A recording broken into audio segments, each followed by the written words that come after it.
사랑의 하나님 감사합니다. 사순절 네 번째 주일 이 아침 저희를 불러주시고 주님의 보배로운 피로 우리의 죄와 허물을 덮어주시고 사해 주심에 감사합니다. 주님 가신 그 십자가의 길, 고난의 길, 비아돌로로스의 길을 가고자 하오니 주님 이 시간 임하시고 주님 만나고 경험하고 문제가 해결되는 놀라운 시간 되게 하여 주시옵소서. 감사드리며 예수님 이름으로 기도드립니다. 아멘.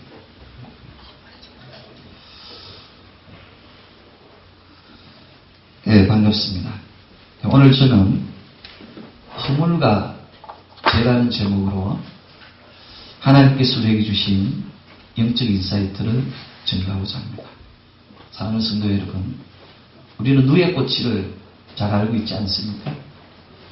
그 누에 꽃이가 꽃이라는 허물을 붓고 아름다운 나방으로 탈퇴하지 않습니까?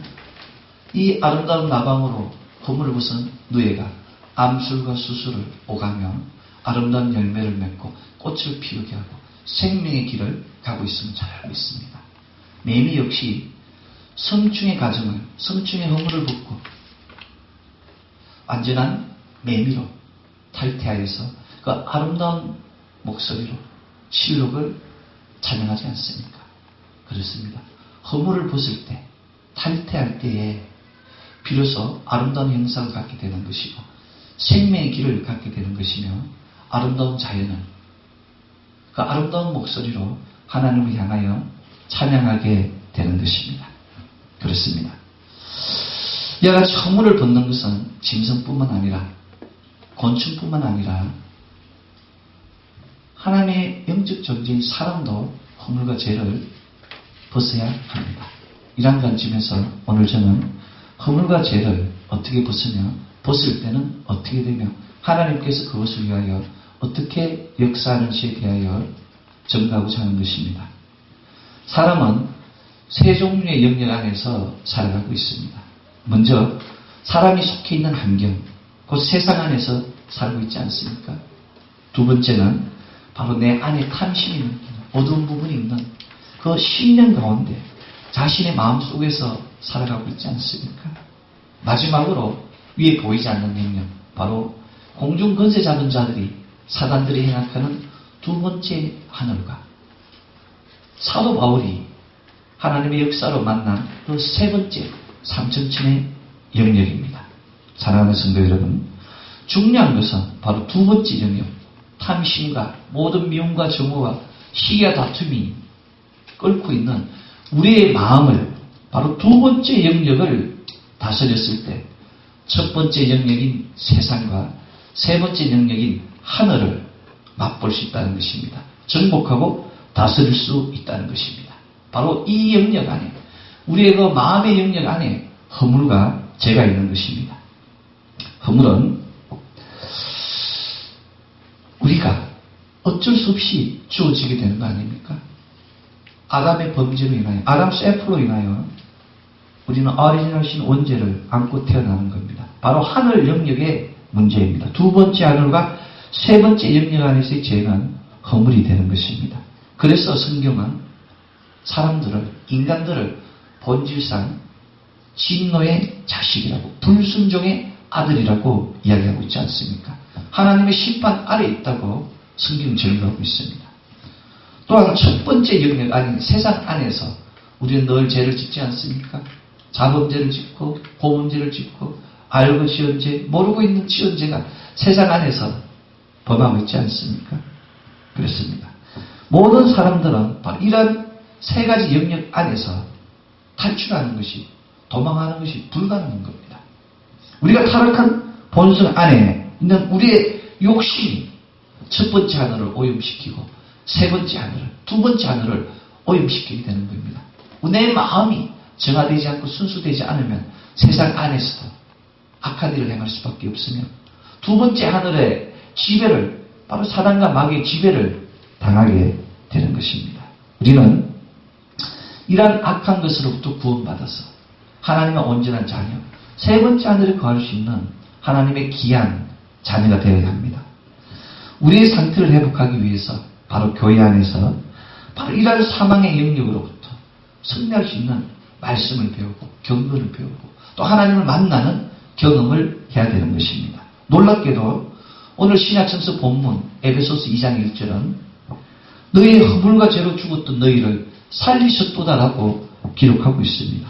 에베소서 2장 1절부터 3절까지는 인간의 타락한 본성을 전가하고 있습니다. 에베소서 1장 하나님을 찬양하지 않습니까? 하나님의 신령한 것들을 찬양함에도 불구하고 에베소서 2장은 어두운 부분을, 인간의 내적인 어두운 부분을 토해내고 있는 것입니다. 그렇습니다. 우리는 허물과 죄로 죽었으며 세상 세대 안에서 악을 행하는데 열심을 냈습니다. 공중 권세 잡은 자들에게 사로잡혀서 눌리고 사로잡히고 갇히는 그 비참한 생활을 해오고 있는 것입니다. 더러운 육체의 소욕 안에서 우리가 헤매고 있는 것입니다. 이러한 세상 소욕을 따를 때 우리가 고난과 환난을 맞게 되는 것입니다. 사람은 누구나 고난에 처할 때가 있습니다. 중요한 것은 자물통이 있으면 반드시 열쇠가 주어진다는 것입니다. 고난이 주어지면 고난을 극복할 수 있는 그 키워드를, 생명력을, 권능을 하나님께서 주신다는 것입니다. 우리는 러시아의 유명한 도스토옙스키라는 대작가를 알고 있습니다. 이 도스토옙스키는 이 작가에게도 아픔이 있었습니다. 이 사람은 지독한 노름꾼이었습니다. 도박꾼이었어요. 자신의 부인의 치마까지 가서 팔아서 도박을 가는 아주 지독한 노름꾼이었으면 또한 육체적으로 간질병을 앓고 있는 비참한 환경에 있는 사람이었습니다. 그럼에도 그는 인간의 영혼을 파헤치는 위대한 천재작가의 일을 해낸 것입니다. 세상의 모든 고난과 영적 진통과 내적 갈등을 극복한 도스토옙스키는 마침내 죄와 벌이라는 놀라운 작품을 잉태한 것입니다. 도스토옙스키는 그리스도적 신앙 관점에서 가난한 남대생 라스콜리코프를 통하여 죄의 극각을 보여주고 천사와 같은 소냐를 통하여 사랑으로 이 죄를 극복할 수 있는 것을 보여준 것입니다.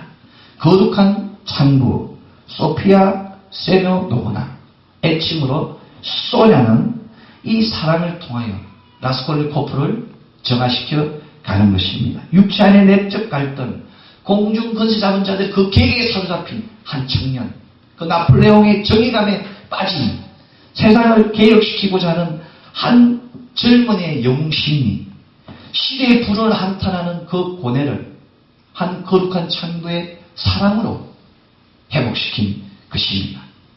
이 남자 주인공 라스콜리코프는 결국 사랑하는 여인 소냐의 기도에 의하여 자신의 고집과 아집을, 독단을 다 벗어나고 마침내 마음의 자유를 얻게 되는 겁니다. 눌린 영으로부터 해방하게 되고 사로잡힌 것부터 자유롭게 되는 기쁨을 맛보게 된 것입니다. 이처럼 도스토옙스키가 4년간의 시베리아 감옥 생활을 통해서 잉태한 죄와 시대와 환경을 초월한 휴머니즘을 보여주고 있습니다. 지울 수 없는 범죄와 고독한 사랑 이야기가 바로 우리 인생의 무게를 회복시켜 주는 것입니다. 그렇습니다. 결국 영혼의 아름다움은 사랑에 있는 것입니다. 작가는 거룩한 창녀 소냐의 영혼을 걸어내며 고뇌를 통한 정화라는 그의 근본 사상을 표현하고 있습니다. 오늘은 사순절 네 번째 주간입니다. 이 네 번째 주간은 탈퇴의 기간입니다. 허물을 벗는 기간입니다.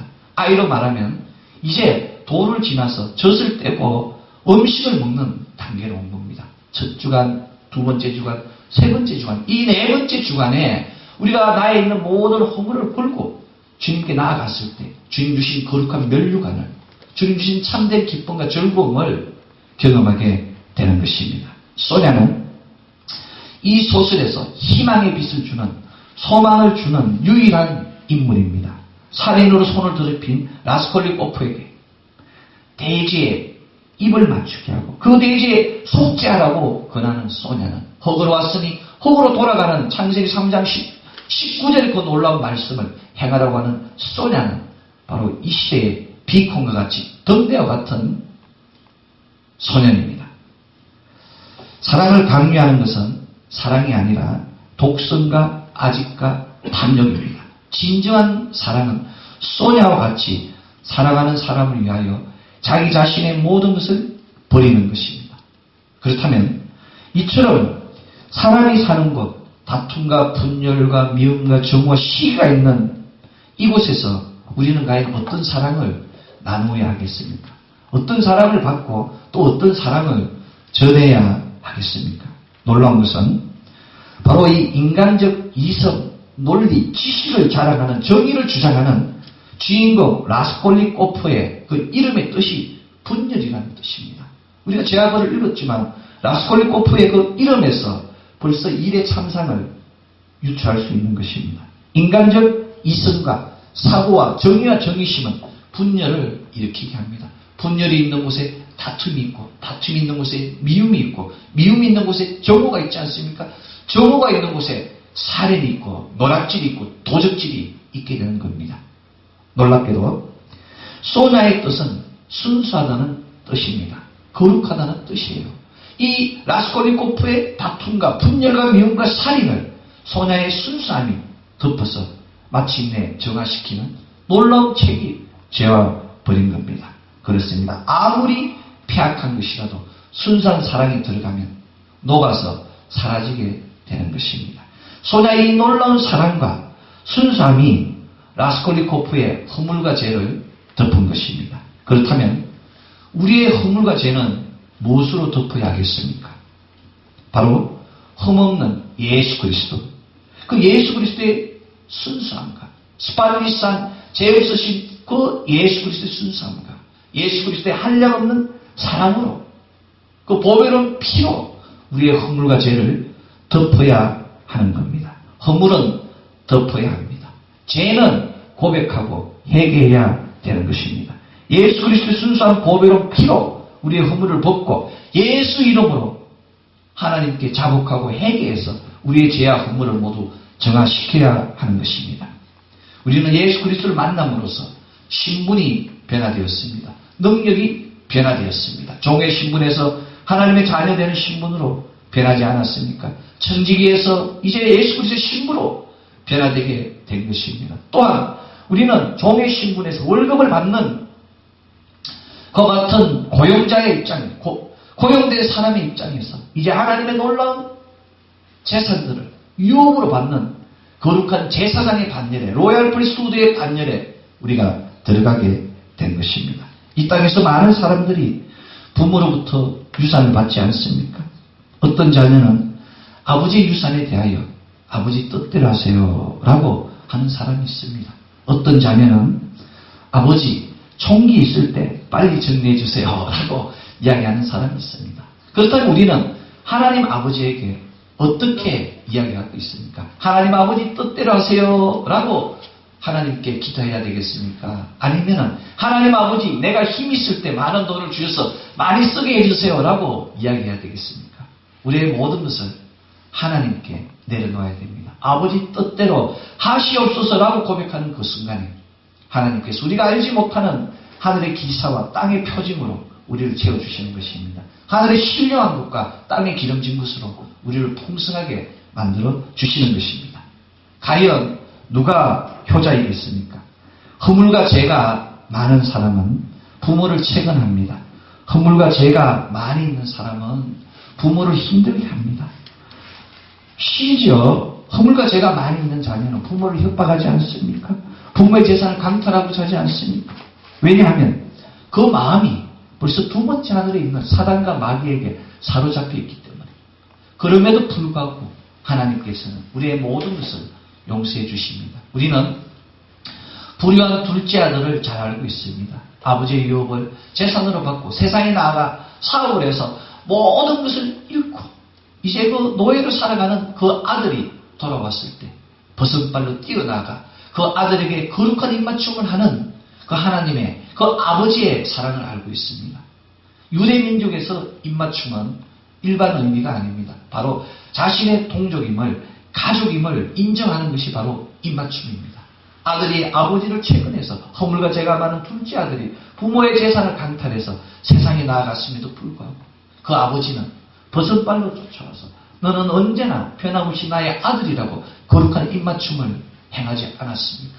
그의 어깨를 도닥거려주고 또한 그 아들에게 신발을 시키는 축복을 주셨습니다. 유대민족에서 신발은 어떤 의미를 합니까? 유대민족 노예는 신발을 신을 수가 없어요. 이 신발을 중고로 해서 이제 너는 노예의 신분이 아니라 종의 신분이 아니라 참된 자유인이 되었다는 증표로 그 둘째 아들, 패악한 둘째 아들의 신발을 주는 겁니다. 신발은 무엇입니까? 평안을 나타냅니다. 이제 자유인이 됨으로써 그 안에 평강과 기쁨과 즐거움이 넘치게 된 것입니다. 그것도 부족해서 그 아빠는 살찐 송아지를 잡지 않았습니까? 그것도 부족해서 자신이 가지고 있는 반지를 줬습니다. 반지는 무엇을 나타냅니까? 고대에서 반지는 권능을 나타내는 것입니다. 이처럼 우리가 죄악 가운데 있을지라도 하나님 아버지 제가 잘못했습니다라고 자복하며 하나님께 나오면 하나님께서 우리를 항행하시고 안아주시고 거룩한 입맞춤을 하시고 내 마음에 있는 모든 근심과 걱정을 지울 수 있게 평안에 매는 신발을 주시고 또 우리에게 이 어둠의 세력을 공중 권세 잡은 자들을 이길 수 있도록 반지의 권능을 더하여 주시는 것입니다. 이것이 바로 아버지의 사랑입니다. 죄를 알지 못하는 많은 사람들이 지금 이 시간에도 어둠의 세계 안에서 죄를 행하고 있지 않습니까? 그렇다면 죄는 무엇이고 허물은 무엇이겠습니까?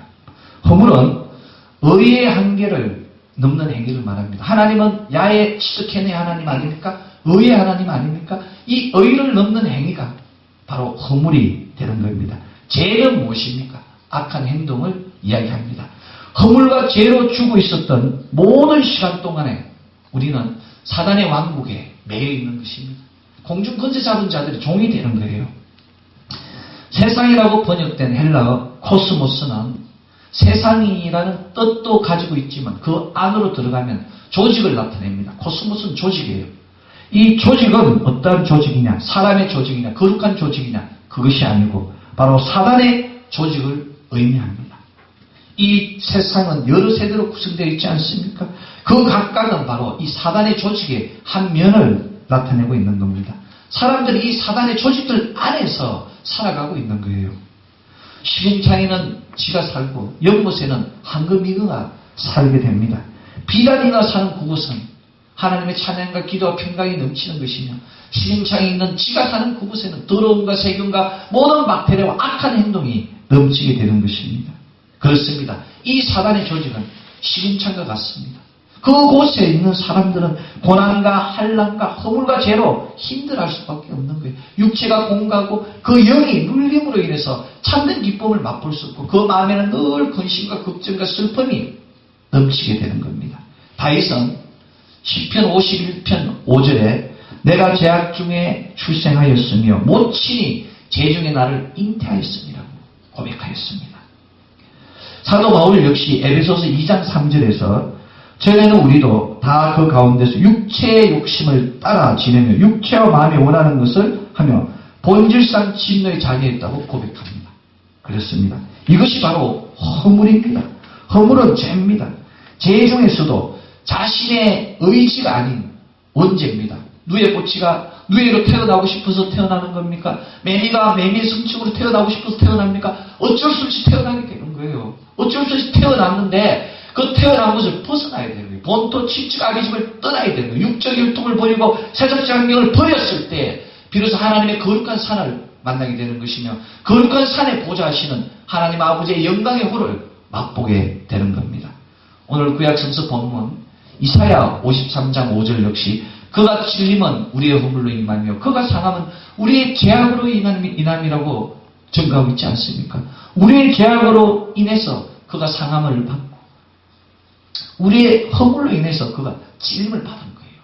우리의 원죄, 아담의 원죄로 인하여 예수 그리스도 찔림을 받고 또 우리가 정신을 차리지 못하고 하나님께 나오지 못해서 세상 속에서 죄가 죄를 낳지 않습니까? 그 바늘 도둑이 소도둑된 것 같이 죄가 만연해서 죄를 알지 못한 그 돌과 같이 딱딱해진 그 죄 때문에 예수 그리스도께서 상함을 입으신 것입니다. 놀랍게도 그가 징계를 받음으로 우리가 평안을 얻었다고 평강을 얻었다고, 샬롬을 얻었다고 성경은 증거하고 있습니다. 그가 채찍에 맞음으로써 우리의 공고한 육신과 상한 심령들이 나음을 입었다고 오늘 구약성서 본문은 증거하고 있는 것입니다. 그가 찔림은 우리의 허물로 인함의 허물은 트랜스글레이션의 용어로는, 그런데 히브리어는 패샤입니다. 패샤. 영어로 트랜스글레이션은 그냥 죄예요, 죄. 그런데 히브리어로 패샤는 반역입니다. 반역. 우리가 허물과 죄라고 이야기한 이 허물이 원어상으로 봤을 때는 반역이 되는 거예요. 하나님 나라에 대해서 반역이 되는 거예요. 하나님의 의에 대해서 반역이 되는 겁니다. 하나님 주신 계명 창세기 2장 17절에 너희가 선악을 아는 그 열매를 먹는 순간 정령 죽으리라는 하나님께 반역한 그 죄가 바로 우리의 허물이 되는 겁니다. 그가 상함은 우리의 죄악으로 인함이야 이 이너코티, 이 죄는 히브리어로 아본입니다. 아본. 아본은 우리가 행하는 이런 죄예요. 이런 죄. 우리가 죄를 늘 짓지 않습니까? 마음속으로 죄를 짓고 또 사람과 사람 사이 나누지 못하고 기도하지 못하고 뭐 이런 일상적인 죄예요. 그렇습니다. 죄의 본성은 바로 이 하나님의 말씀을 거부할 때 시작합니다. 하나님 우리에게 주신 계명을 거부할 때 바로 이 패샤가 허물이 생기는 거예요. 내가 여러분들 하나님 주신 일들 있지 않습니까? 그걸 행하지 않으면 내 안에 허물이 점점 두꺼워지는 거예요. 이 허물로부터 죄가 출생하는 거예요. 허물, 원죄가 있기 때문에 죄를 짓지 않습니까? 사람은 모태에서부터 죄악 중에 잉태했기 때문에 죄인이 될 수밖에 없는 거예요. 아무것도 모르는 여러분들 3살, 4살, 5살짜리가 애기들 키우다 보면은 거짓말 하지 않습니까? 그 애기가 어떻게 거짓말 하는 걸 배웠겠습니까? 그것이 바로 인간 안에 있는 그 패션입니다. 오리지널 신이고 트랜스글레이션이에요. 그렇습니다. 죄의 상태는 이 세상에 속한 상태입니다. 사악한 사람은 사단에게 종로를 타는 것이고 거룩한 사람은 예수님의 신부로지 길을 거룩한 길을 다니게 되는 것입니다. 사단에게 사로잡힌 마음은 이미 죽은 마음입니다. 육신의 구원의 유무와 관계없이 하나님을 기쁘게 하지 못하고 자신의 마음을 기쁘게 하는 자는, 자신의 입을, 자신의 배를 즐겁게 하는 자는 이미 그 영혼이 죽은 자입니다. 땅꾼은 뱀이 다니는 길을 다닙니다. 사냥꾼은 멧돼지가 다니는 길을 다닙니다. 허물과 죄가 많은 사람은 바로 어두운 길을 다니는 거예요. 사단의 길을 다니게 되는 겁니다. 이 어두운 길 가운데는 사람을 공격하기 위한 그 사단의 올무와 계계가 넘치게 되는 거예요. 그래서 내가 눈을 밝히지 못하면 이 올무에 빠지게 되는 것이고 이 올무에 한번 빠지게 되면 헤어나지 못하게 되는 겁니다. 여러분들, 이 어두운 길 가운데, 바로 이 들판 가운데 개가 살지 않습니까? 들개가 살고 있지 않습니까? 개라는 동물은 정말 놀라워요. 개는 자기를 무서워하지 않는 사람을 공격하지 않습니다. 개는 자기를 무서워하면 공격해요. 개라는 동물은 자기를 무서워하지 않는 사람을 물지 않습니다. 워낙에 눈치가 빨라서 개는 얘가 나를 무서워하는지 안 무서워하는지를 알게 되는 거예요. 여러분들 TV나 신문을 보면 어린아이가 있거든요. 어린아이가 겁이 많으면 걔가 공격해요. 어린아이가 담대하면 아무리 작아도 걔가 아무리 이렇게 큰 개도 꼼짝을 못하는 거예요. 사단의 속성입니다. 사단은 심령이 약한 자, 마음이 허약한 자들에게 공격하는 거예요. 그래서 예수님께서는 우리에게 뭐라고 말씀해요? 너희가 세상에 살날 당하나 담대하라 라고 이야기합니다. 내가 세상을 이기겠다고 내가 담대한 믿음으로 선포하는 순간 사단은 떠나가게 되는 겁니다. 여러분들, 우리가 사도행전 9장은 그 유명한 사도 바울의 다메섹 도상의 표적이 나타납니다. 그런데 그 후반부에는 사도 베드로가 죽은 자를 살리고 중풍병을 낫게 하는 표적이 있음에도 기억하지 못하는 거예요. 사단이 우리의 눈을 가리기 때문에 속이는 영이. 그렇지 않습니까?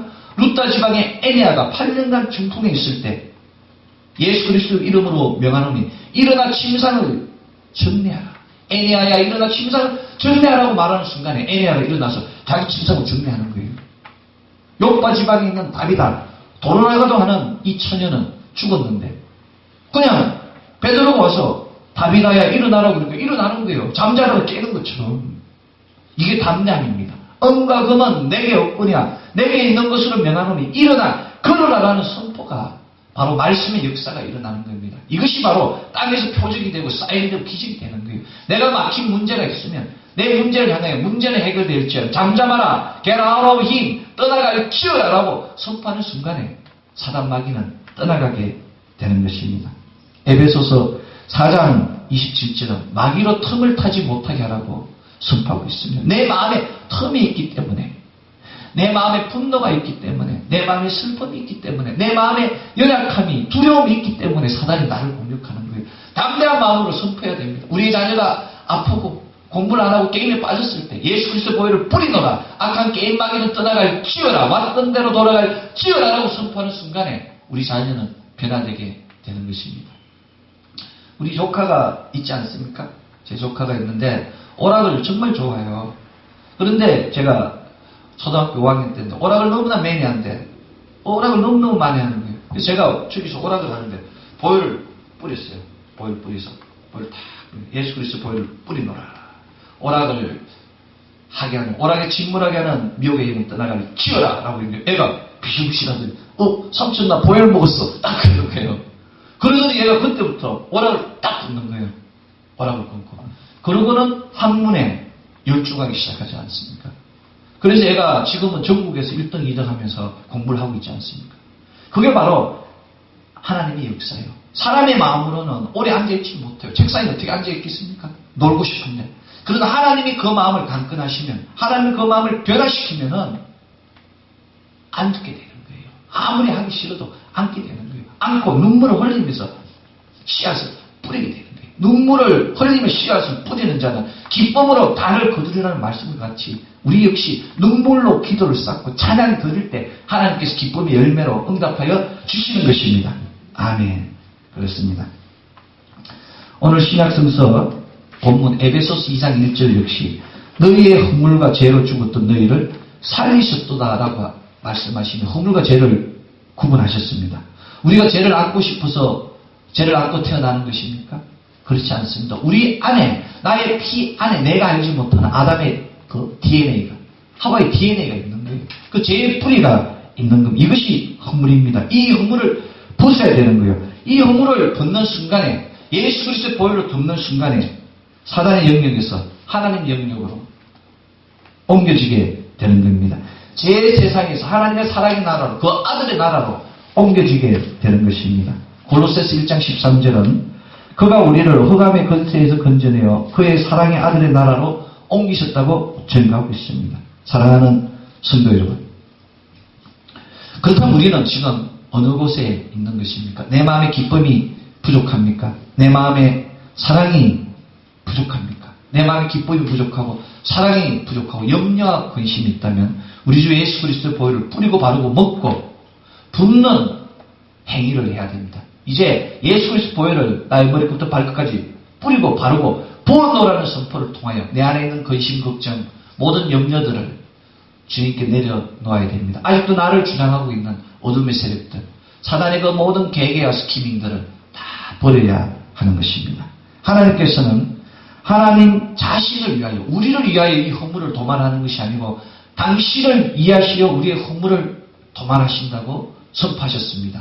이사야 43장 25절은 나 곧 나는 하나님 곧 하나님은 곧 나는 나를 위하여 바로 하나님 자신을 위하여 내 허물을 도말하는 자라고 선포하셨습니다. 다시는 내 죄를 기억하지 않겠다고 이사야 43장 25절에 선포하신 것입니다. 하나님께서는 당신의 나라를 사랑의 나라를 우리와 함께 나누기를 원하십니다. 우리가 고통 가운데 있을 때 지금도 예수 그리스도께서 우리를 위하여 중보하시고 기도하시면 우리가 하나님의 그 당신의 사랑의 나라로 그 평화의 나라로 희망의 나라로 오기를 기도하고 계시는 것입니다. 하나님께서 우리의 죄를 보시지 않습니다. 당신 자신을 위하여 우리가 주님께 고백하고 정결함을 입고 문제를 해결하고 승리하는 우리 되기를 하나님은 원하시고 계시는 것입니다. 바울과 이사야는 이처럼 허물과 죄를 구분하였습니다. 유명한 바울과 이사야 아닙니까? 왜 이들은 허물과 죄를 구분하였겠습니까? 이 허물과 죄는 구분할 때는 둘이지만 구분하지 않으면 모두 죄입니다. 그렇지 않습니까? 허물은 원죄고 죄는 자범죄가 되는 거예요. 그 어떻게 보면 하나가 되는 거예요. 인간이든 사슴이든 뭐 호랑이든 다 동물이지 않습니까? 그렇습니다. 언제든 허물이든 죄든 자범죄든 덮고 회개하고 정화시켜야 하는 것입니다. 우리는 원하지 않지만 허물 가진 자로 태어났습니다. 원죄를 안고 태어났기 때문에 출생부터 죄인입니다. 그러므로 이 죄인된 허물을 벗기 위하여 바로 살려주는 영 예수 그리스도를 만나야 되는 것입니다. 고린도전서 15장 45절은 첫사람 아담은 산영이 되었나니 함과 같이 마지막 아담은 살려주는 영이 되었다고 이야기합니다. 첫사람 아담은 그러니까 리빙 스피릿이에요. 리빙 스피릿. 호흡하는 영이에요. 하나님이 호흡으로 사람을 지어서 그 코에 생기를 넣으시니 사람이 생명이 된 줄 리빙 스피릿이에요. 그냥 생명이에요. 그런데 이 생명에 죄가 들어가서 지금 우리가 고난을 받지 않습니까? 그런데 예수 그리스도께서 오셔서 갈보리 언덕에서 십자가 사역을 통하신 이후에 바로 하나님과의 수직적 관계를 회복하시고 사람과 사람과의 수평적 관계를 회복하셔서 우리를 살려주는 영이 되었다고 고린도전서 15장은 증거하고 있습니다. 이제 우리는 예수 그리스도를 통하여 하나님과 나와의 수직적 관계가 막힌 담이 회복되었습니다. 무너졌습니다. 이제 우리는 온전한 하나님의 신령함을 입는 거룩한 자가 되었어요. 택하신 백성이 되었고 하나님께 속하는 자가 되었습니다. 이 하나님께 속하는 자는 신령한 몸을 갖게 되는 거예요. 고린도전서 15장 44절은 육의 몸으로 신고 신령한 몸으로 다시 사나니 우리가 신령한 몸으로 살았어요. 육의 몸이 있은 즉 신령한 몸이 있다고 구분하고 있습니다. 아직도 주님을 알지 못하고 어둠 가운데 세면은 많은 영이 있지 않습니까? 그들은 육의 영이에요. 사단에 사로잡힌 영이에요. 언젠가는 심판대에 뜨거운 불목 가운데 거할 자입니다. 우리는 신령한 몸이에요. 거룩한 자가 되고 택하신 백성이 되고 왕같은 제사장에 예수 그리스도 신부되는 능력을 받고 우리의 영은 바로 어린 양의 생명책이 기록되는 놀라운 축복으로 거듭난 겁니다. 같은 시대, 같은 세대에 살지만 사는 세상이 틀립니다. 세상 밖에 있는 사람은 두 번째 하늘, 공중 권세 잡은 자들의 세상에 살고 우리는 세 번째 하늘, 바로 그 삼천천에 살아가고 있는 것입니다. 많은 사람들이 육체적 소욕에, 육체적 탐심에 마음을 뺏깁니다. 그리고 자기가 얼마나 세상을 사랑하는지를 보여주는 거예요. 집안에 가면 온갖 없는 것이 없어요. 큰 집에서 막 온갖 걸 대리석으로 만들지 않습니까? 대리석으로 집안을 꾸미면 뭐합니까? 그 대리석의 차가움이 자기의 마음을 더 차갑게 하는데 그래서 부자들은 냉정한 사람이 많아요. 가난한 사람들이 고통을 들어주지 않습니다. 자기가 경험해보지 못했기 때문에. 그러나 좀 부족하더라도 자기가 고통을 겪고 그 형편을 잘 겪어본 사람은 남들이 누가 눈물을 흘리고 아파하면 진심으로 동조하고 기도해 주는 거예요. 경험해 봤기 때문에. 이게 바로 예수님의 사랑입니다. 하나님을 사랑하는 마음은 사라지지 않습니다. 인간의 마음을 사랑하는 자는 늘 울고 슬프고 배신하게 되는 거예요. 사람은 배신하지만 하나님은 배신하지 않습니다. 땅에 심는 것은 쓰러지고 언젠가는 죽지만 하늘에 심는 것은 영영하게 열매 맺게 되는 것입니다. 그렇습니다. 이제 우리는 마지막 아담 살려주는 영을 통하여 우리의 영을 살리는 하나님의 귀한 자녀 되는 또 세상 속에서 열매 맺고 하늘 위에서 열매 맺는 우리 모두가 되어야 됩니다. 거룩한 전 안에서 승리하는 우리가 되어야 됩니다. 사람은 몸이 무너지면 회복할 수 있지만 마음이 무너지면 회복할 수 없습니다. 마음의 상처를 입은 사람은 영영히 회복하지 못하는 거예요. 그렇습니다. 우리의 마음을 지켜야 됩니다. 잠언 4장 23절 무릇 지킬 만한 것보다 더욱 내 마음을 지켜라. 생명의 근원이 그에서 남이라라고 이야기합니다. 우리의 마음을 지켜야 됩니다. 우리의 마음의 틈을 막아야 됩니다. 수선하고 또 예수 그리스도로부터 완전함을 입었을 때에 비로소 우리가 하나님의 권능을 행할 수 있는 거예요. 세상이 나를 힘들게 하고 비바람이 몰아칠지라도 우리의 믿음은 농사와 같이 봄, 여름 그 뜨거움과 차가운 폭풍을 극복했을 때 가을의 추수를 달콤한 사과, 달콤한 감의 그 단맛을 맛보게 되는 것입니다. 세상이 우리를 힘들게 할지라도 사단 마귀가 우리를 흔들지라도 그 어둠을 다스리고 정복하는 우리 되기를 원합니다. 우리의 허물을 덮고 우리의 죄를 다스리는 하나님의 귀한 자녀 되기를 예수 그리스도 이름으로 축원합니다. 기도하겠습니다.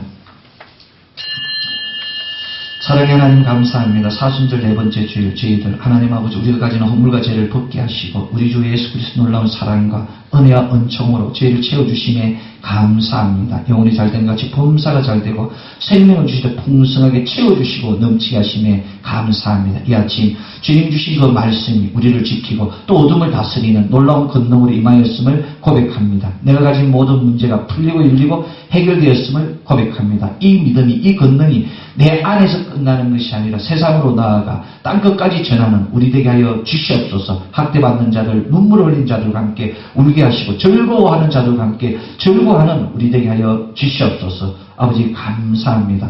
모든 것 감사드리며 살아계신 나자렛 예수 그리스도 이름으로 기도드립니다. 아멘.